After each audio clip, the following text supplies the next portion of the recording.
All right, let's just jump right in. When a real crisis goes down, pretty much everyone thinks the same thing. What do I grab and where do I run? But what if the smartest play isn't to run with the crowd? What if the most valuable real estate on the map suddenly becomes the exact places everyone else is desperately trying to get away from? That's what we're digging into today. A totally counterintuitive strategy for that all-important first hour. So, let me ask you straight up, what is your plan for the first 60 minutes? I'm not talking about the first week or what you'll do after you've got all your supplies together. No, I'm talking about that one specific moment you realize the world has changed and the rules no longer apply. Because, let's be honest, how you play that first hour, well, that's going to dictate everything that comes next. So here's how we're going to break it all down. First, we'll look at the psychology of that predictable stampede. Then we'll get into the strategy itself, the vacuum protocol. After that, we're diving into 3 key types of fortress locations before we wrap it all up with the final question. Are you going to plan or are you going to panic? Okay, first up, the predictable stampede.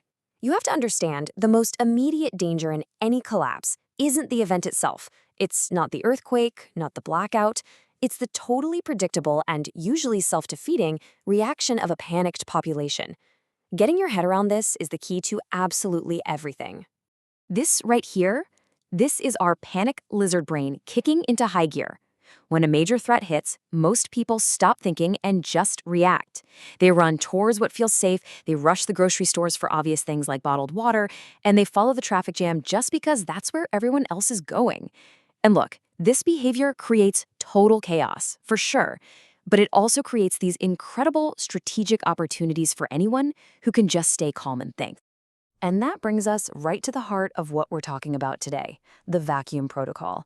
The big idea here is that the stampede doesn't just create a mess, it creates voids. It creates these strategically valuable locations that are suddenly empty, precisely because they don't look valuable to a panicked mind.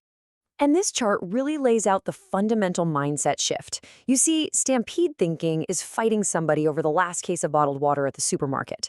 Analyst thinking, on the other hand, is securing the abandoned craft brewery that has an industrial-grade water filtration system. One is about consuming the last few scraps, the other is about controlling the means of production. It's a whole different ballgame. So here's the thing you gotta get. This strategy isn't really about being stronger or faster. It's about being calmer. While everyone else is running around on pure emotion, the analyst is thinking about logistics. Their panicked exodus, them all running for the exits, that becomes your one critical window of opportunity to secure a much, much better position. All right, so that leads us to our first category of locations, places for pure defense. The power of these spots isn't that they're hardened military bunkers, not at all. Their power comes from being, well, conceptually invisible. They're overlooked by anyone who's just hunting for obvious supplies. Just look at these 2 examples. To a panicked crowd, a self-storage facility is what? A building full of other people's old junk. But to an analyst, it's a concrete fortress. It's a vertical labyrinth with hundreds of individual steel door defensible positions and natural choke points on every floor. Same goes for a corporate document vault. To everyone else, it looks worthless, just a bunch of boring paperwork. But in reality, it's often a reinforced concrete box designed to survive a total building fire. It's a true last-stand safe room, hidden in plain sight in some boring office park. Okay, so defense is one thing, but just hiding isn't a long-term plan. True survival requires sustainability, and that brings us to our second category, locations that don't just contain resources, they actually produce them. This is the critical difference between lasting a month on what you've got and rebuilding for the years to come. You know, a local craft brewery is a perfect example. Looters might run in, grab some beer, and take off. The analyst, though, sees the real treasure. First, you've got tons of green, a stable, high-calorie food source. Second, there's an industrial water purification system that can make almost any water source drinkable.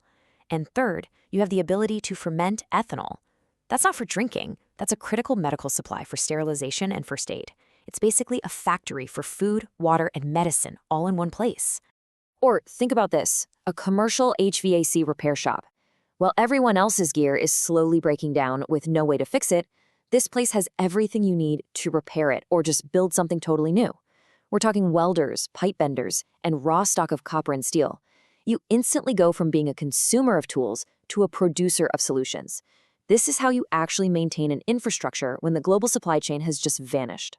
Now, for our final category, and honestly, this might be the most powerful of them all, the unbeatable high ground. Because in a real crisis, the ultimate resource isn't food, it isn't water, it's information. Just knowing what's happening beyond your immediate line of sight is an absolute game-changing advantage. I mean, just think about this for a second. From a simple 10-story building, like a science tower at a local university, your visual horizon is about 12 miles. That means you have a 24-mile diameter circle of observation.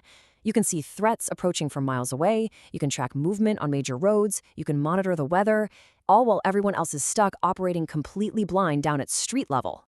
And that's really the point, isn't it? This kind of information multiplies the value of everything else you're doing. It means you get to make decisions based on real intelligence, not just gut feelings and panic. You can plan your movements, you can anticipate threats, and you can conserve your resources because you have a crystal clear picture of the bigger environment. It's strategic gold. And buildings like these, they often have some amazing hidden perks.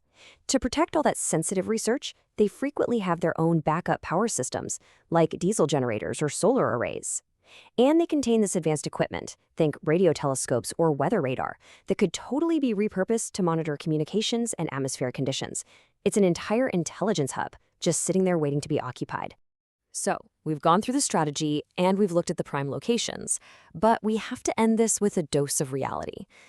Even the best plan in the world is going to face some serious challenges. And the final choice really comes down to which mindset you adopt before the crisis ever even starts. And this is the dark truth of it all. Eventually, that initial panic dies down. Desperate people start to get organized, and they just might figure out the same things you have. The single greatest challenge to any long-term survival plan is another organized group of people who want to control what you have. At the end of the day, everything we've talked about boils down to this one single choice. Are you going to be part of the herd, reacting to fear and following the stampede straight into predictable traps? Or are you going to be the analyst, the one who stays calm, sees the patterns in the noise, and actually uses the chaos as cover to secure a real strategic advantage? So I'll just leave you with this final thought to chew on. Real preparedness isn't just about what you've got stockpiled in your basement. It's about how you think and where you go in those first critical minutes. When everyone else runs, they create a vacuum. The only question left is, will you have a plan to own that emptiness?